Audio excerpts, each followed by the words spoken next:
In The Bold and the Beautiful, Monte Carlo was meant to be a high-profile business mission, an international stage for the Forrester brand to shine, for elegance and strategy to merge under the Mediterranean sun.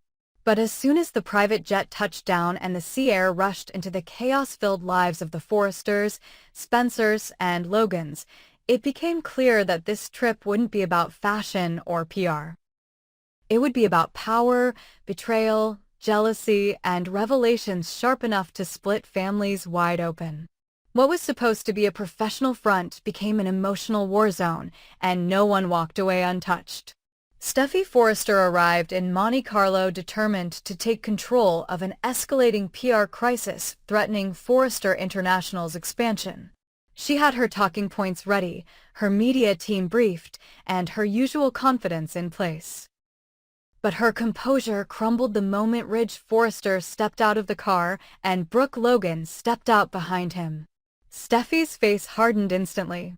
She had been assured, promised, that this was a professional trip, that Brooke wouldn't be involved. That this wasn't about personal distractions, but corporate damage control. Yet here Brooke was, in full glam, slipping on sunglasses and walking into Monte Carlo like she owned it. And Ridge? He didn't even flinch. He acted like it was nothing. Like dragging his eternal muse halfway across the world was no different from packing a carry-on. Steffy confronted him the moment they were alone. Her words were clipped, her voice icy. "You told me this was business." Ridge shrugged. "It still is." Steffy pushed harder. "Then why is she here?" Ridge deflected. "Because I want her here." And that, more than anything, was the spark that lit the fire. Steffy didn't come to Monte Carlo to babysit her father's personal soap opera. She didn't come to see Brooke hijack attention, undercut authority, or stir old rivalries in front of European investors. But Ridge, as always, was blind. Or worse, he just didn't care. Brooke was here, and that meant everything had to adjust. The tension exploded in the middle of a Forrester event when Steffy spotted Ridge and Brooke laughing on the balcony during a press walkthrough. Cameras clicked. Journalists noticed. And Steffy snapped. She pulled Ridge aside and tore into him. Not just for bringing Brooke, but for undermining her position, for putting his personal drama ahead of the company, again. Ridge pushed back, saying Brooke had every right to be there, that she was part of the family. But Steffy wasn't hearing it. "This isn't about family," she hissed. "This is about you putting her above everything." Again. Brooke, of course, walked into the middle of it. She tried to play calm, diplomatic, but Steffy was already past the breaking point. "You never change," Steffy said, glaring at Brooke. "You turn every stage into your own spotlight. You don't care who gets burned in your shadow." Brooke tried to defend herself, but Ridge cut in, trying to keep things from escalating further. It was too late. The mood was soured. Investors noticed. Rumors buzzed. And just like that, the Monte Carlo campaign teetered on the edge of disaster. But that was just one battle. Across the city, the simmering powder keg that is Bill Spencer, Katie Logan, and Poppy Nozawa finally exploded. The three hadn't been in the same city, let alone the same room, in weeks. But Monte Carlo had a funny way of drawing enemies into tight corners, and when Bill arrived at the Grand Horizon Hotel to check in for an executive panel, he was stunned to see both Katie and Poppy already there, waiting, and clearly not by accident. Katie wasn't playing games. She was done with whispers. She was done with subtlety. She'd followed the breadcrumbs, heard enough half-truths, and now she wanted answers. Poppy, for her part, came armed with her version of the truth and a deep belief that Katie no longer had the right to question anything about her or her daughter. And Bill, stuck squarely between two women who both had claims to his heart, his legacy, and his loyalty, looked like a man about to be torn limb from limb.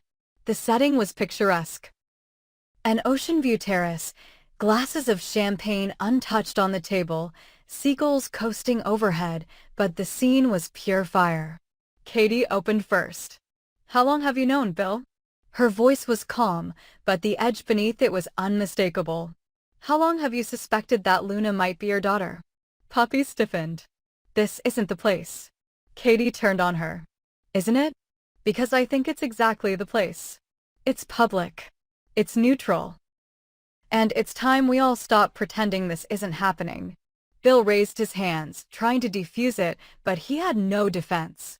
The truth was, he'd suspected for weeks. The timelines lined up too neatly. The resemblance was there. And the way Poppy had ducked and dodged every question only made it worse. But he'd convinced himself there was time. That he could handle it later. Katie wasn't having it. You've lied to me before, Bill.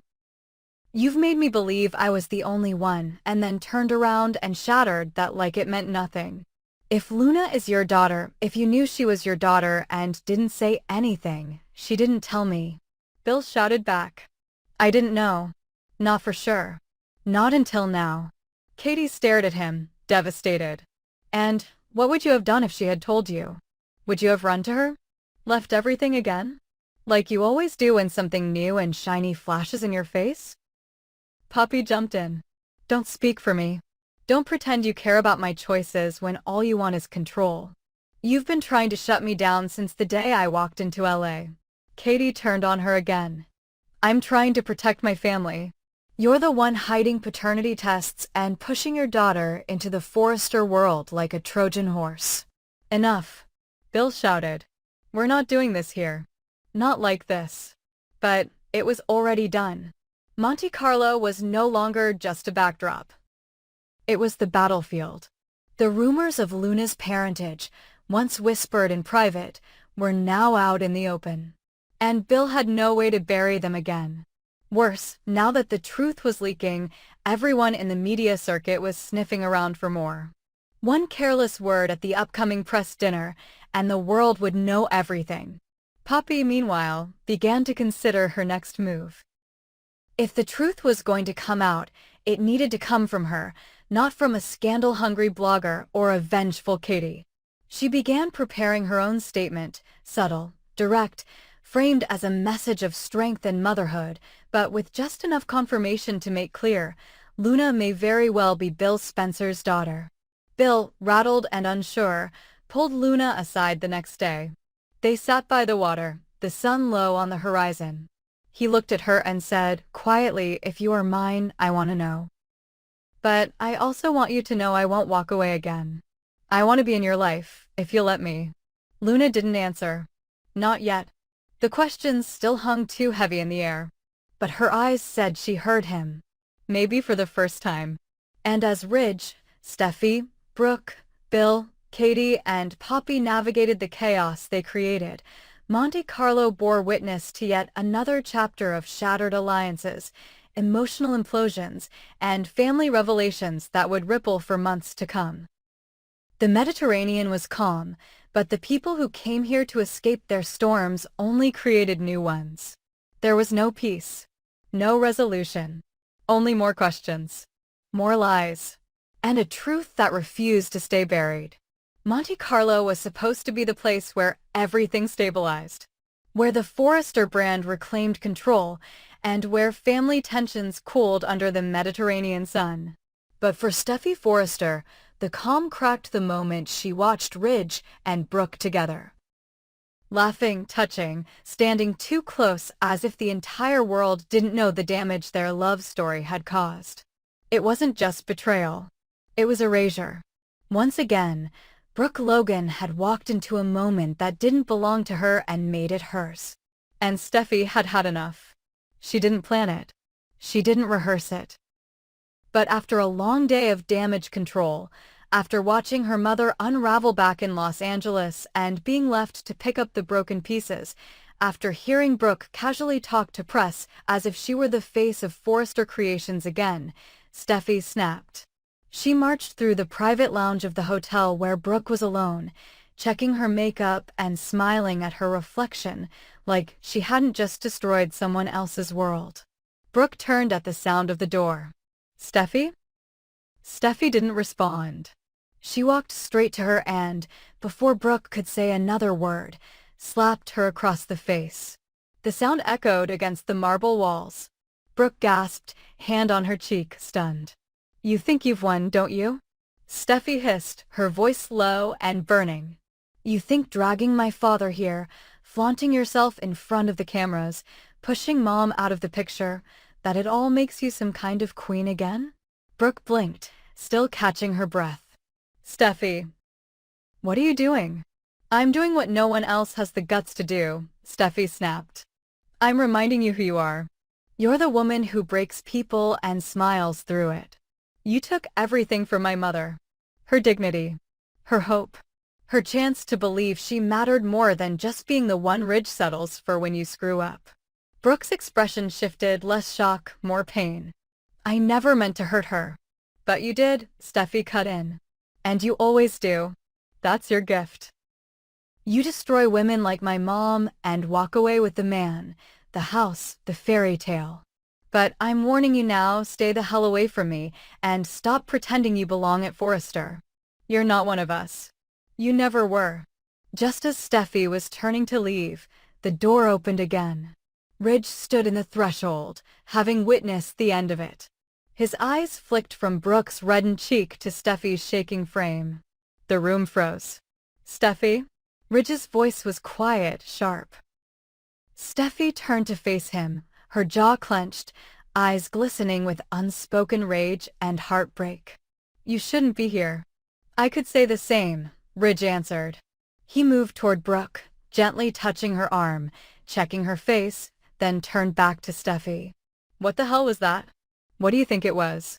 Steffi barked. She's manipulating you again, and you're too blinded to see it. Ridge's expression darkened. That's not what this is. No, Steffi said bitterly. Then what is it, Dad? You threw away a future with Mom. You let her walk away with nothing. And now you're parading this, she pointed at Brooke, around like it's some kind of romantic rebirth. Meanwhile, Mom's lying in a hospital bed, broken because of you and her. Ridge flinched. Guilt spread across his face. But then he drew a long breath and said it clearly. I didn't make Taylor take those pills. I never promised her something I didn't feel. I told her the truth before it was too late. The truth? Steffi repeated, eyes wide. You think this is truth?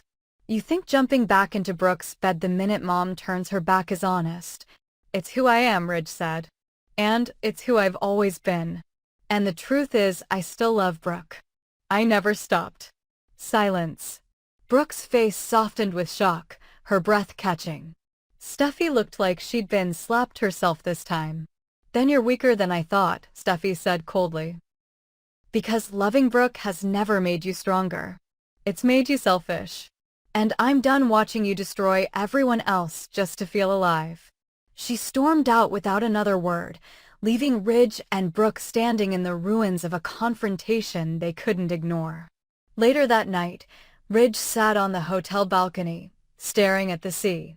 Brooke joined him silently, the air between them still fragile from what had happened.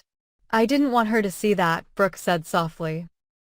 I didn't want it to be like this. I know, Ridge replied. But I can't pretend anymore. I've tried. For years. I've tried to be everything for everyone. I thought I could divide my heart and still be whole. But I can't. I'm tired, Logan. And I just want to be with you. Brooke reached for his hand. Even if it means losing Steffi? Ridge looked down, pain etched in every line of his face. I hope it doesn't come to that. But I can't lie anymore. I chose you. Brooke blinked, tears forming. Then we need to face what comes next. Together. As the sun set over Monte Carlo, Ridge finally embraced the love he'd never been able to outrun. But in doing so, he fractured his family in a way that may never fully heal. Steffi's fury was real. Taylor's silence spoke volumes. And Brooke, always at the center, now held Ridge's heart in her hands, with the weight of its consequences pressing down on both of them. Monte Carlo had given Ridge clarity. But clarity came with a price.